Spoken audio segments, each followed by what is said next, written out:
बोलो भागवत भगवान की जय। दशम स्कंद दूसरा अध्याय।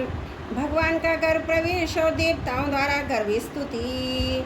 श्री सुखदेव जी कहते हैं, परीक्षित, कंस एक तो बहुत बड़ा बली था और दूसरे मगध नरेश जरासंध की उसे बड़ी सहायता प्राप्त थी। तीसरे उसके साथी थे प्रल्लाम्बुसुर, बकासुर, चारों, तृणाव्रत, अघासुर, मुष्टिक, अरिष्टासुर, दुविंद, पूतना, केशी और धेनुक तथा बाणासुर, भौमासुर आदि बहुत से दैत्य राजा उसके सहायक थे। उनको इसके साथ लेकर यदुवंशियों को नष्ट करने लगा।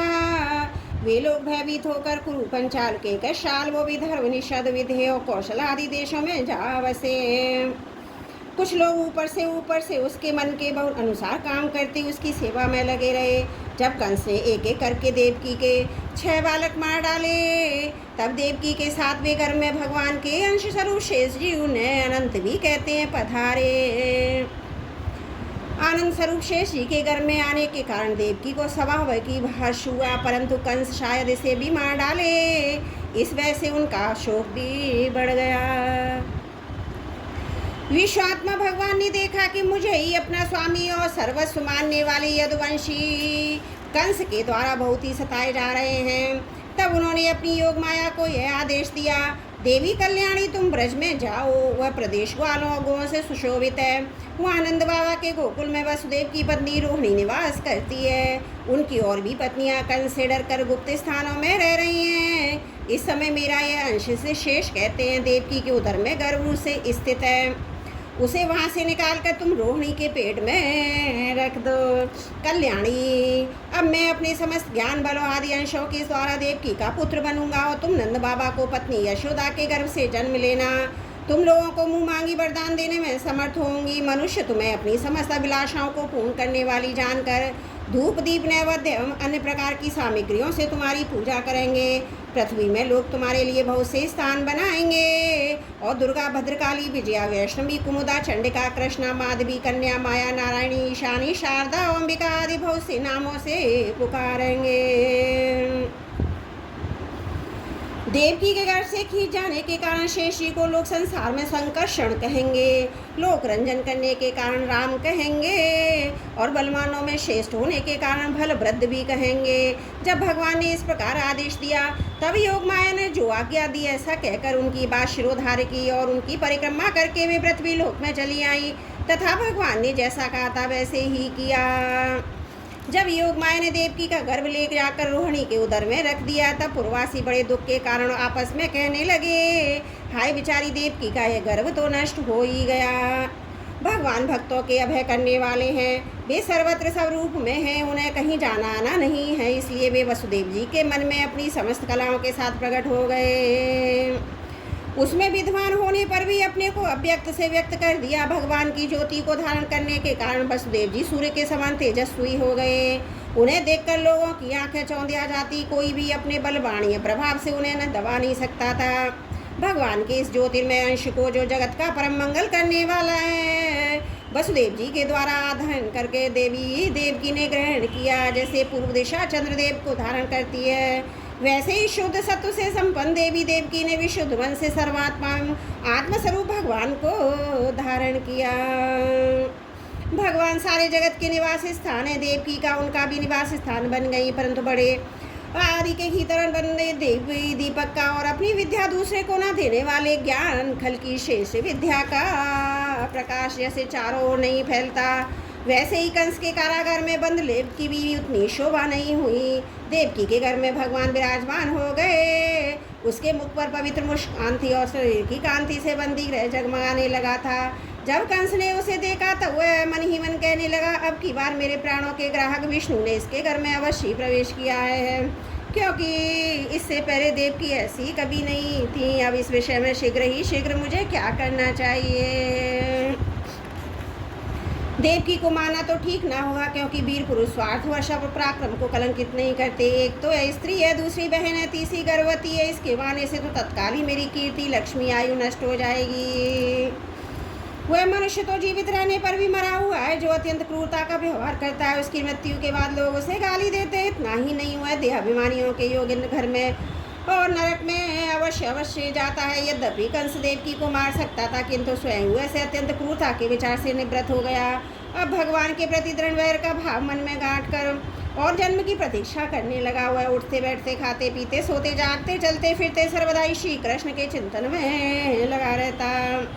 जहाँ उसकी आँख पड़ती, जहाँ कुछ खटका होता, वहाँ से श्री कृष्ण दिखाई देते। इस प्रकार उससे सारा जगत ही श्री कृष्ण में दिखने लगा।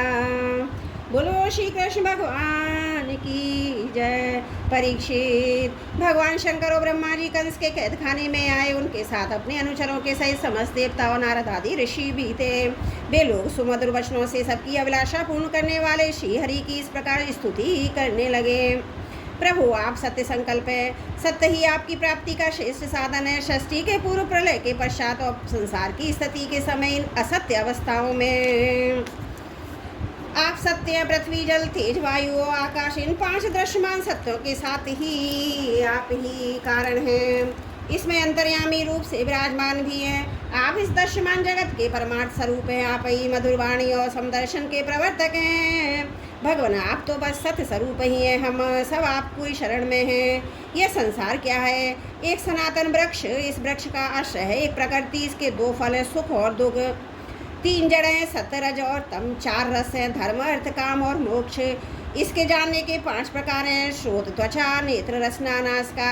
इसके 6 स्वभाव हैं, पैदा होना, रहना, बढ़ना, बदलना, घटना, नष्ट हो जाना। इस वृक्ष की छाल 7 धातुएं, रस, रुधिर, मांस, वेद, अस्थि, मज्जा और शुक्र। 8 शाखाएं, 5 महाभूत हैं, मन, बुद्धि और अहंकार। इसमें मुख आदि 9 द्वार खोड़ हैं, प्राण, अपान, व्यान, उदान, समान, नाग, कुर्म, क्रकल, द्रेप, दत्त, धनंजय, ये सब 10 प्राण। इसके 10 पत्ते हैं। इस संसार रूप वृक्ष पर 2 पक्षी हैं, जीव और ईश्वर। इस संसार रूप वृक्ष की उत्पत्ति के आधार एकमात्र आप ही हैं। आप में ही इसका प्रलय होता है और आपके अनुग्रह से इसकी रक्षा भी होती है। जिनका चित्त आपकी माया से आवृत हो रहा है, इस सत्य को समझने की शक्ति खो बैठा है। वे ही उत्पत्ति, स्थिति, प्रलय करने वाले ब्रह्मादि देवताओं को अनेक देखते हैं। तत्वज्ञानी पुरुष जो सबके रूप में केवल आपका ही दर्शन करते हैं। आप ज्ञान स्वरूप आत्मा है। चराचर जगत के कल्याण के लिए ही अनेकों रूप धारण करते हैं। आपके वे रूप विशुद्ध, अपाकृत, सत्य में होते हैं। संत पुरुषों को बहुत सुख देते हैं, साथ ही दुष्टों को उनकी दुष्टता का दंड भी देते हैं। उनके लिए अमंगल भी होते हैं। कमल के समान कोमल, अनुग्रह भरे नेत्रों वाले प्रभु, कुछ बिरले लोग यही आपकी समस्त पदार्थों, प्राणियों के आश्रय स्वरूप रूप में पूर्ण एकाग्रता से चित्त लगा पाते हैं। आपके चरण कमल रूपी जहाज का आश्रय लेकर संसार सागर को बछड़े के खुर के गड्ढे के समान अनायास पार कर जाते हैं। क्यों न हो, अब तक की संतान इसी जहाज से संसार सागर को पार तो किया है। परम प्रकाश स्वरूप भक्तात्मा आपके भक्तजन सारे जगत के निष्कपट प्रेमी सच्चे हितैषी होते हैं। वे स्वयं तो इस भयंकर कष्ट से पार करने योग्य इस महासंसार को पार ही करी जाते हैं, किंतु औरों के कल्याण के लिए भी यहाँ आपके चरण कमलों की नौका स्थापित कर जाते हैं। वास्तव में सत्पुरुषों पर आपकी महान कृपा है। उनके लिए आप अनुग्रह स्वरूप ही हैं। कमल नयन, जो लोग आपके चरण कमलों की शरण नहीं लेते तथा आपके प्रति भक्ति भाव रहित होने के कारण जिनको बुद्धि विशुद्ध नहीं है, वे अपने को झूठ मूठ मुक्त मानते हैं। वास्तव में तो वे बद्ध ही हैं। वे यदि बड़ी तपस्या साधना का कष्ट उठाकर किसी प्रकार ऊंच नीच से पद पर भी पहुंच जाएं तो भी वहां से नीचे गिर जाते हैं। परंतु भगवान, जो आपके अपने निर्जन हैं, जिन्होंने आपके चरणों में अपनी सच्ची प्रीति जोड़ रखी है, वे कभी उन ज्ञान अभिमानियों की भांति अपने साधन मार्ग से गिरते नहीं। प्रभु, वे बड़े बड़े विघ्न डालने वालों की सेना के सरदारों के सिर पर पैर रखकर निर्भय विचरते हैं। कोई भी विघ्न उनके मार्ग में रुकावट नहीं डाल सकते, क्योंकि उनके रक्षक आप जो हैं। आप संसार की स्थिति के लिए समस्त देहधारियों को परम कल्याण प्रदान करने वाले विशुद्ध सत्य में सच्चिदानंद परम दिव्य मंगल विग्रह प्रकट करते हैं। उस रूप के प्रकट होने से ही आपके भक्त वेद कर्म कांड, अष्टांग योग, तपस्या और समाधि के द्वारा आपकी आराधना करते हैं। बिना किसी आशय के वे किसी की आराधना करेंगे। प्रभु, आप सबके विधाता हैं। यदि आपका यह विशुद्ध सत्व में निस्वरूप न हो तो अज्ञान और उसके द्वारा होने वाले भेदभाव को नष्ट करने वाला अपरोक्ष ज्ञान ही किसी को न हो। जगत में दिखने वाले तीनों गुण आपके हैं, आपके द्वारा ही प्रकाशित होते हैं, ये सत्य है। परंतु इन गुणों की प्रकाशक वृत्तियों से आपके स्वरूप का केवल अनुमान ही होता है। वास्तविक स्वरूप का साक्षात्कार नहीं होता। आपके स्वरूप का साक्षात्कार तो आपके इस विशुद्ध सतमय स्वरूप की सेवा करने पर आपकी कृपा से ही होता है। भगवान मन और वेद वाणी के द्वारा केवल आपके स्वरूप का अनुमान पात्र होता है, क्योंकि आप उनके द्वारा दृश्य नहीं है, उनके साक्षी हैं। इसलिए आपके गुण जन्म और कर्मादि के द्वारा उनके नाम और रूप का निरूपण नहीं किया जा सकता। फिर भी प्रभु आपके भक्तजन उपासना और क्रिया योगों के द्वारा आपका साक्षात्कार तो करते ही हैं। जो पुरुष आपके मंगलमय नाम और रूपों का श्रवण कीर्तन संकीर्तन स्मरण करता रहता है, आपके चरण कमलों की सेवा में ही अपना चित्त लगाए रहता है, उसे फिर जन्म मृत्यु रूप संसार के चक्र में नहीं आना पड़ता। संपूर्ण दुखों के हरने वाले भगवान आप सर्वेश्वर हैं। यह पृथ्वी तो आपका चरण कमल ही है। आपके अवतार से इसका भार दूर हो गया। धन्य है प्रभु, हमारे लिए तो बड़े सौभाग्य की बात है कि हम लोग आपके सुंदर सुंदर चिन्हों से युक्त चरण कमलों के द्वारा विभूषित पृथ्वी को देखेंगे और स्वर्लोक को भी आपकी कृपा से कृतार्थ देखेंगे। प्रभु आप अजन्मा हैं। यदि आपके जन्म के कारण के संबंध में हम कोई तर्क ना करें तो यही कह सकते हैं कि आपका एक लीला विनोद है। ऐसा कहने का कारण है कि आप तो द्वैत के लेश से रहित सर्वाधिष्ठान स्वरूप है। इस जगत की उत्पत्ति स्थिति और प्रलय अज्ञान के द्वारा आप में आरोपित है। प्रभु आपने जैसे अनेकों बार मत्स्य है, ग्रीव, कक्षम, नरसिंह, बराह, हंस, राम, परशुराम और वामन अवतार धारण करके हम लोगों की और तीनों लोकों की रक्षा की है, वैसे ही आप इस पर पृथ्वी का भार हरण कीजिए। यदुनंदन हम आपके चरणों में वंदना करते हैं। देवकी जी को संबोधित करके माता जी, यह बड़े सौभाग्य की बात है कि आपकी कोख में हम सबका कल्याण करने के लिए स्वयं भगवान पुरुषोत्तम अपने ज्ञान बल आदि अंशों के साथ पधारे हैं। अब आप कंस से तनिक भी मत डरिए, अब तो कुछ ही दिनों का मेहमान है। आपका पुत्र यदुवंश की रक्षा करेगा। श्री सुखदेव जी कहते हैं, परीक्षित, ब्रह्मादि देवताओं ने इस प्रकार भगवान की स्तुति की। उनका रूप यह है, इस प्रकार निश्चय रूप से तो कहा नहीं जा सकता। सब अपनी अपनी मति के अनुसार उसका निरूपण करते हैं। इसके बाद ब्रह्मा और शंकर जी को आगे करके देवगण स्वर्ग में चले गए। बोलो भागवत भगवान की जय। 10वां स्कंद 2 अध्याय समाप्त। त्रुटियों के लिए क्षमा प्रार्थी हूँ।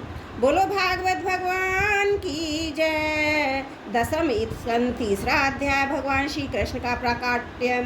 श्री सुखदेव जी कहते, परीक्षित, अब समस्त शुभ गुणों से युक्त बहुत सुहावना समय आया।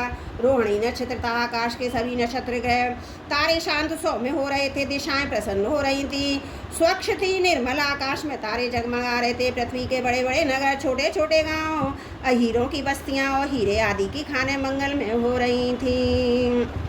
नदियों का जल निर्मल हो गया। रात्रि के समय भी सरोवर में कमल खिल रहे थे। वन में वृक्षों की पंक्तियां रंग बिरंगे पुष्पों के गुच्छों से लद गई थी। कहीं पक्षी चहक रहे थे तो कहीं और भौरे गुनगुना रहे थे।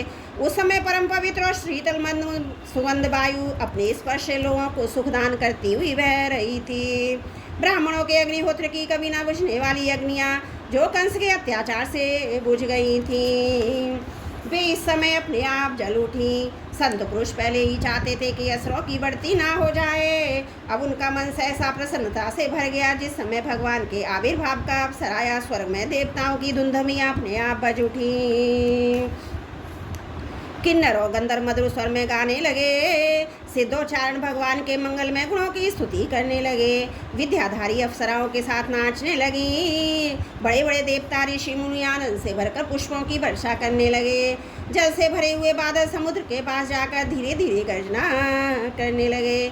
जब मृत्यु के चक्र से छुड़ाने वाले जनार्दन के अवतार का समय था, निशीथ चारों ओर अंधकार का साम्राज्य था। उसी समय सबके हृदय में विराजमान भगवान विष्णु देव रूपणी देवकी के घर में प्रकट हुए। जैसे ही पूर्व दिशा में 16 कलाओं से पूर्ण चंद्रमा का उदय हो गया हो, वसुदेव जी ने देखा उनके सामने एक अद्भुत बालक है। उसके नेत्र कमल के समान कोमल और विशाल हैं। 4 सुंदर हाथों में शंख, चक्र, गदा और कमल लिए हुए हैं।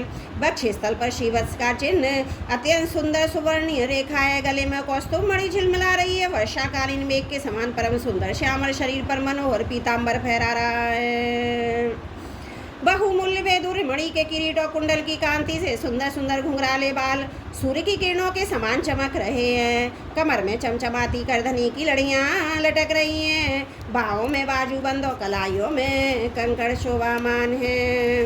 इन सब आभूषणों से सुशोभित बालक के अंग अंग से अनोखी छटा छिटक रही है। जब वसुदेव जी ने देखा कि मेरे पुत्र के रूप में स्वयं भगवान ही आए, तब पहले तो उन्होंने असीम आश्चर्य हुआ, फिर आनंद से उनकी आंखें खिल उठी। उनका रोम रोम परमानंद में मगन हो गया। श्री कृष्ण जन्म उत्सव मनाने की उतावली में उन्होंने उसी समय ब्राह्मण के लिए 10,000 गायों का संकल्प कर दिया। परीक्षित, भगवान श्री कृष्ण अपनी अंग कांति से सूती का ग्रह में जगमग रहे थे।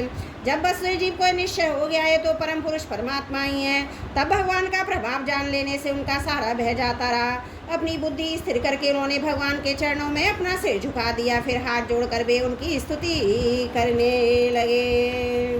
वसुदेव जी ने कहा, मैं समझ गया हूँ कि आप प्रकृति से अति साक्षात पुरुषोत्तम है। आपका स्वरूप है केवल अनुभव और केवल आनंद। आप समस्त बुद्धियों के एकमात्र साक्षी हैं। आप ही सर्ग के आदि में अपनी प्रकृति से इस त्रिगुण में जगत की सृष्टि करते हैं। फिर उसमें प्रविष्ट न होने पर भी आप प्रविष्ट के समान जान पड़ते हैं। जैसे जब तक मैं तत्व कारण तत्व पृथक पृथक रहते हैं, तब तक उनकी शक्ति भी पृथक पृथक होती है। जब वे इंद्रिय आदि 16 विकारों के साथ मिलते हैं, तब इस ब्रह्मांड की रचना करते हैं और इसे उत्पन्न करके इसी में अनुभवश्य से जान पड़ते हैं। परंतु सच्ची बात तो यह है कि वे किसी भी वर्तमान में प्रवेश नहीं करते। ऐसा होने के कारण यह है कि उनमें बनी हुई जो भी वस्तु है, उनमें वे पहले से ही विद्यमान रहते हैं। ठीक वैसे ही बुद्धि के द्वारा केवल गुणों के लक्षणों का ही अनुमान किया जाता है। इंद्रियों के द्वारा केवल गुण में विषयों का ही ग्रहण होता है।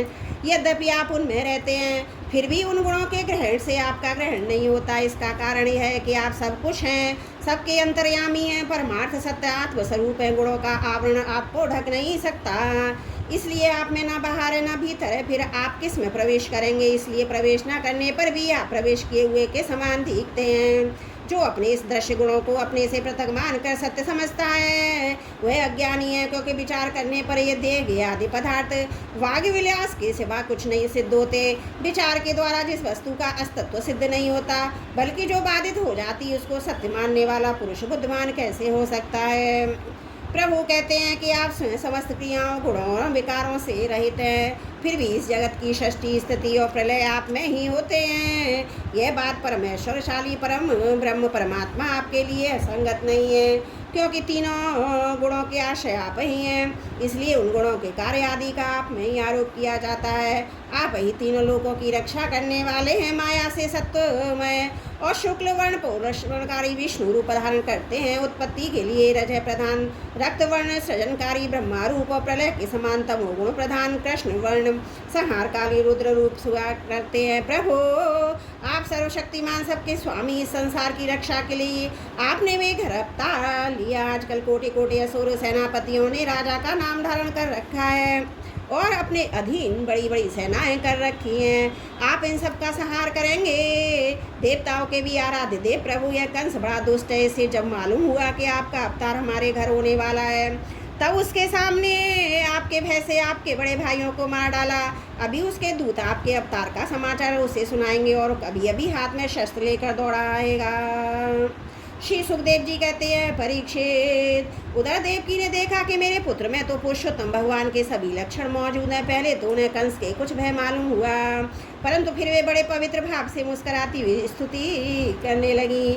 माता देवकी ने कहा, प्रभु, वेदों ने आपके जिस रूप को अव्यक्त और सबका कारण बतलाया है, जो ब्रह्म ज्योति स्वरूप समस्त गुणों से रहित और विकारहीन है, जिसे विशेष अनवरचनीय निष्क्रिय एवं केवल विशुद्ध सत्ता के रूप में कहा गया है, वही बुद्धि आदि के प्रकाशक विष्णु आप स्वयं हैं। जिस समय ब्रह्मा की पूरी आयु दो पदार्थ और काल शक्ति के प्रभाव से सारे लोग नष्ट हो जाते हैं। पंच महाभूत अहंकार में तत्व में और मैं तत्व प्रकृति में लीन हो जाता है। उस समय एकमात्र आप ही शेष रह जाते हैं।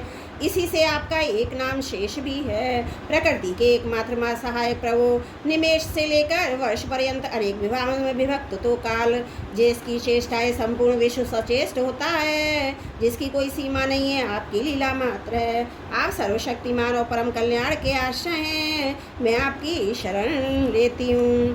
प्रभु, ये जीव मृत्युग्रस्त हो रहा है, ये मृत्यु रूप कराल व्याल से भयभीत होकर संपूर्ण लोक लोकांतरों में भटकता रहा है, परंतु इसे कभी कहीं भी ऐसा स्थान न मिल सका जहाँ ये निर्भय होकर रहे। आज बड़े भाग्य से इसे आपके चरण बिंदों की शरण मिल गई, अतः अब यह स्वस्थ होकर सुख की नींद सो रहा है। औरों की तो बात ही क्या है, स्वयं मृत्यु भी इससे भयभीत होकर भाग गई। प्रभु, आप हैं भक्त भयहारी और हम लोग इस दुष्ट कंस से बहुत ही भयभीत हैं, अतः आप हमारी रक्षा कीजिए। आपका यह चतुर्भुज दिव्य रूप ध्यान की वस्तु है, इसे केवल मांस मज्जामय शरीर पर ही दृष्टि रखने वाले देह अभिमानी पुरुषों के सामने प्रकट मत कीजिए। मधुसूदन, इस पापी कंस को यह बात मालूम हो कि आपका जन्म मेरे गर्भ से हुआ है, मेरा धैर्य टूट रहा है, आपके लिए मैं कंस से बहुत डर रही हूँ।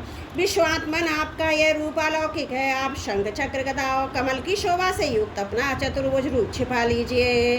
प्रलय के समय आप इस संपूर्ण विश्व को अपने शरीर में वैसे ही स्वाभाविक रूप से धारण करते हैं, जैसे कोई मनुष्य अपने शरीर में रहने वाले छिद्र रूप आकाश को, वही परम पुरुष परमात्मा आप मेरे गर्भवासी हुए। ये आपकी अद्भुत मनुष्य लीला नहीं है और तो क्या है। श्री भगवान ने कहा, देवी, स्वाभंभू मनमंत्र में जब तुम्हारा पहला जन्म हुआ था, उस समय तुम्हारा नाम था प्रश्नि और ये वसुदेव सुतपा नाम के प्रजापति थे। तुम दोनों के हृदय में बड़े ही शुद्ध थे। जब ब्रह्मा जी ने तुम दोनों को संतान उत्पन्न करने की आज्ञा दी, तब तुम लोगों ने इंद्रियों का दमन करके उत्कृष्ट तपस्या की। तुम दोनों ने वर्षा, वायु, घाम, शीत, उष्ण और काल के विभिन्न गुणों का सहन किया और प्राणायाम के द्वारा अपने मन के मल धो डाले। तुम दोनों कभी सूखे पत्ते खा लेते, कभी हवा पीकर रह जाते। तुम्हारा चित्त बड़ा शांत था। इस प्रकार तुम लोगों ने मुझसे अविष्ट वस्तु प्राप्त करने की इच्छा से मेरी प्रार्थना की। मुझ में चित्त लगाकर ऐसा परम दुष्कर और घोर तप करते करते देवताओं के 12,000 वर्ष बीत गए। पुण्यमयी देवी, उस समय मैं तुम दोनों पर प्रसन्न हुआ, क्योंकि तुम तीनों ने तपस्या, श्रद्धा, प्रेममयी भक्ति से अपने हृदय में नित्य निरंतर मेरी भावना की थी। उस समय तुम दोनों की अभिलाषा पूर्ण करने के लिए वर देने वालों का राजा मैं इसी रूप में तुम्हारे सामने प्रकट हुआ। जब मैंने कहा कि तुम्हारी जो इच्छा है मुझसे मांग लो, तब तुम दोनों ने मेरे जैसा पुत्र मांगा। उस समय विषय भोगों से तुम लोगों का कोई संबंध नहीं हुआ था, तुम्हारे कोई संतान भी ना थी, इसलिए मेरी माया से मोहित होकर तुम दोनों ने मुझसे मोक्ष नहीं मांगा। तुम्हें मेरे जैसा पुत्र होने का वर प्राप्त हो गया, मैं वहाँ से चला गया। अब सफल मनोरथ होकर तुम लोग विषयों का भोग करने लगे। मैंने देखा कि संसार में शील, स्वभाव, उदारता तथा अन्य गुणों में मेरे ऐसा कोई दूसरा नहीं है, इसलिए मैं ही तुम दोनों का पुत्र हुआ। उस समय मैं प्रश्निगर्भ के नाम से विख्यात हुआ। फिर दूसरे जन्म में तुम हुई अदिति और वसुदेव हुए कश्यप। उस समय भी मैं तुम्हारा पुत्र हुआ। मेरा नाम था उपेंद्र। शरीर छोटा होने के कारण लोग मुझे वामन भी कहते थे। सती देव की तुम्हारे इस तीसरे जन्म में भी मैं उसी रूप से फिर तुम्हारा पुत्र हुआ हूँ। मेरी वाणी सर्वदा सत्य होती है। मैंने तुम्हें अपना यह रूप इसलिए दिखला दिया कि तुम्हें मेरे पूर्व अवतारों का स्मरण हो जाए। यदि मैं ऐसा नहीं करता तो केवल मनुष्य शरीर से मेरे अवतार की पहचान नहीं हो पाती। तुम दोनों मेरे प्रति पुत्र भाव और निरंतर ब्रह्म भाव रखना। इस प्रकार वात्सल्य स्नेह चिंतन के द्वारा तुम्हें मेरे परम पद की प्राप्ति होगी। श्री सुखदेव जी कहते हैं, भगवान इतना कहकर चुप हो गए। अब उन्होंने अपनी योग माया से पिता माता के देखते देखते तुरंत एक साधारण शिशु का रूप धारण कर लिया। तब वसुदेव जी ने भगवान की प्रेरणा से अपने पुत्र को लेकर सूतिका गृह से बाहर निकलने की इच्छा की। उसी समय नंद पत्नी यशोदा के गर्भ से सुयोग माया का जन्म हुआ, जो भगवान की शक्ति होने के कारण उनके नाम से ही समान जन्म रहित है। उसी योग माया ने द्वारपाल पुरवासियों की समस्त इंद्रियां, वृत्तियों की चेतना हर ली। वे सबके सब अचेत हो सो गए। बंदीरिया के सभी दरवाजे बंद थे, उनमें बड़े बड़े किवाड़, लोहे की जंजीरें, ताले जड़े हुए थे। उनके बाहर जाना बहुत ही कठिन था, परंतु वसुदेव जी भगवान श्री कृष्ण को गोद में लेकर ज्यों ही उनके निकट पहुंचे, त्यों ही वे सब दरवाजे आप से आप खुल गए। ठीक वैसे ही जैसे सूर्योदय होते ही अंधकार दूर हो जाता है। उस समय बादल धीरे धीरे गरज कर जल की फुहारें छोड़ रहे थे, इसलिए शेष जी अपने फनों से जल को रोकते हुए भगवान के पीछे पीछे चलने लगे। उन दिनों बार बार वर्षा होती रहती थी, इससे यमुना जी बहुत बढ़ गई थी। उनका प्रवाह गहराव तेज हो गया था। तरल तरंगों के कारण जल पर फैनी फैन हो रहा था। सैकड़ों भयानक भंवर पड़ रहे थे। जैसे सीतापति भगवान श्री राम जी को समुद्र ने मार्ग दिया था, वैसे ही यमुना जी ने भगवान को मार्ग दे दिया। वसुदेव जी ने नंद बाबा के गोकुल में जाकर देखा कि सबके सब गोप नींद से चेत पड़े हैं। उन्होंने अपने पुत्र को यशोदा जी की शैया पर सुला दिया और उनकी नवजात कन्या लेकर वे बंदी गृह में लौट आए।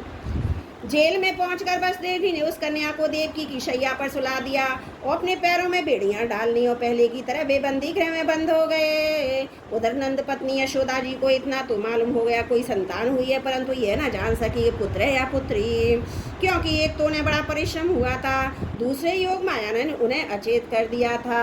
बोलो भागवत भगवान की जय।